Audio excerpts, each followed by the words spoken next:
Hi everyone, welcome to another Bryce Talk Show episode today. We got a lot of stuff to talk about. First, let's talk about the FM DX Webserver. Everyone to listen to analog FM radio or AM just by playing this server? Well, you can on this web server, and I'm going to talk about that and how that works. And we'll be talking about the Skype shutdown, because today is May 5th, so happy Cinco de Mayo for those who celebrate that. So we're going to talk about that shutdown coming today. So I hope you enjoy it. So if you like it, share the video around, subscribe to the channel. You know what to do. Let's get this started, shall we?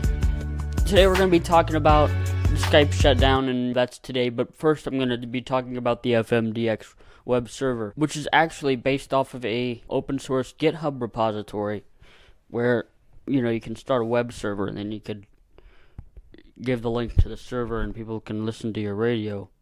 Or if you want to give it to everybody, you could you can host it on servers.fmdx.org. There's a map where you can look at the servers that are currently available. Most of the supported radios you can do that are the TEF668X and the TEF6686.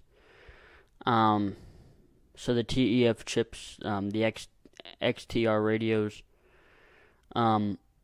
Also, it's just got to be like a desktop, so it's like it has firmware.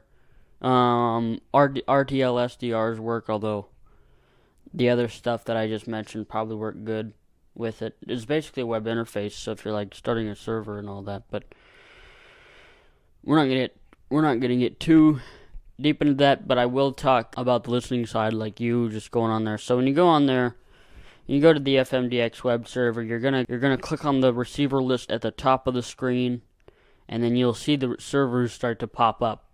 Now, screen reader users that like myself, you're gonna navigate those servers by headings. After that, you're gonna click on the one you like, and you can read about it, the stuff used to make this server work, and a more description of what it is and where it's located if they add it. And if you want to connect to it, just click connect, and then you'll be taken to the website where it's ran. It also has RDS support, so you can see what's playing and what you're actually listening to if the station has RTS. So it's a pretty interesting concept. Basically, if you want to navigate the frequencies, just go on the spin box and then left or right arrow to where the frequencies are, or you can just type in something, for example 91.500. so I just put that in there. And it's cool because there are servers that are on there from different countries too. So it'd be cool to see how different countries do radio. There's a couple US servers, not much, but there are a couple. And I'm sure as this thing grows, there'll be more people will start making servers around here. But it's a really nice thing, especially nowadays. It's spring and summer comes and tropospheric ducting happens and sporadic E-skip and, all this stuff. But it's also cool just to hear, from where the server is located too, just for the hell of it. When you go in there, if you want to play the audio, just hit the play/pause button and hit that, and the audio should work. However, there is a problem on iOS devices, like on my phone, where there's some audio issues and the audio doesn't play. So I don't know if it's has to do with Apple's strict settings on audio for Safari. I did ask about that on ChatGPT, and it did say something about that, not how true that is, but if that has any part in that. But if you're playing on a computer or whatever, it should be fine, and maybe on Android too. But as for doing it on my phone here, it won't work. So you'll probably need to just, use your PC for it, or if you have a tablet or an Android or whatever, that should work fine. But it does not play audio through iOS at all, so that's the only problem. But other than that, it's pretty cool, and we'll have to see how this goes. And I already posted it on Mastodon talking about it, and a lot of people have favorited it, reposted it, and I think it's going to be great. So, yeah, we'll see how this goes. Hopefully it'll be even more successful as it already is. It's a pretty good project. And I gotta say it is good. So go to servers.fmdx.org, or if you want to look at that, or I'll just put it in the description, or you can just type in that address. Or if you want to look at the GitHub repository, if you wanted to start a server, just look up FM DX Webserver. You might see the GitHub repository show up. And you'll see that show up, and then you'll be able to access it there. Now, and it's pretty accessible. So, that's the most important thing.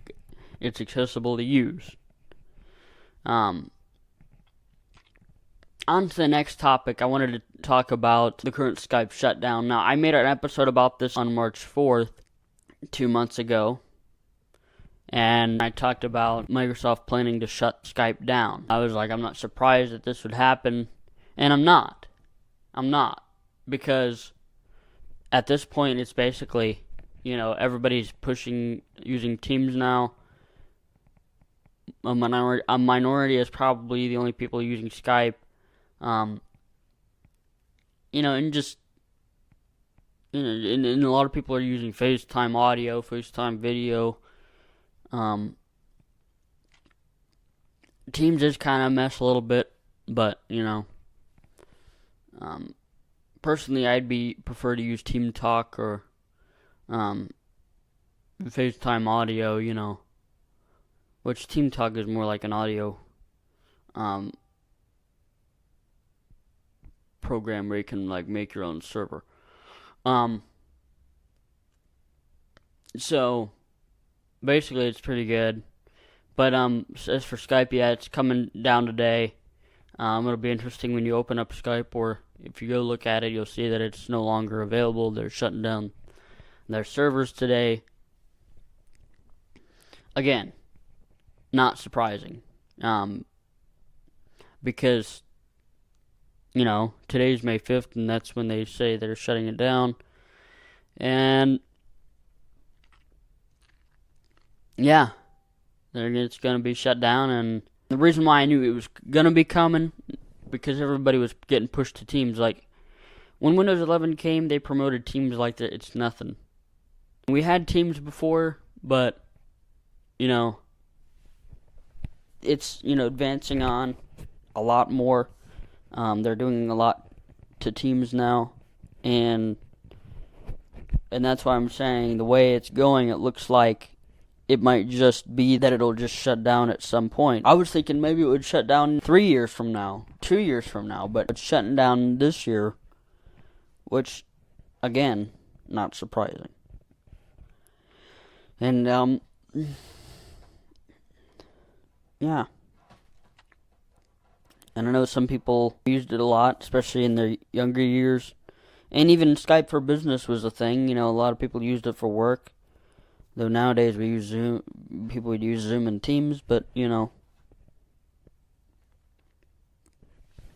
there's that. But it just shows, that when something big like that comes about, like they're promoting Teams like there's no tomorrow, that something else would shut down, like Skype, because that's part of Microsoft now. And, everybody would using, something else. And so because of that, Skype is going to shut down. So, again, not a big surprise. And, yeah, so all we gotta say is goodbye to Skype, and we got plenty of other things to use. and we'll see, you know, what happens.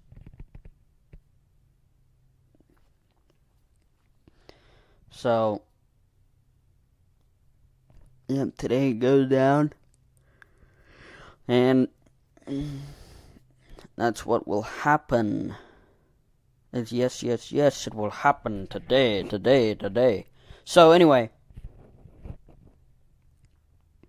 it's gonna be dead, so, you know, use it while you can. Well, although, most likely you can't, because it's already gonna be probably, you know, closed at this point, so there's no point in using it. It's gonna be dead. So, anyway, I hope you enjoy this Bryce Talk Show episode. Yeah, it was kind of short, but, you know, I had these couple things to talk about. If you like the video, you can subscribe to it. You can subscribe to the channel, share the video around also, and check out my other content on this channel, because there's a lot of good stuff on this YouTube channel that I've had for 8 years. And, you know, and subscribe for more, and because I got right more stuff on the way. And now that December's on its way, there'll be a lot more great stuff. So, peace out.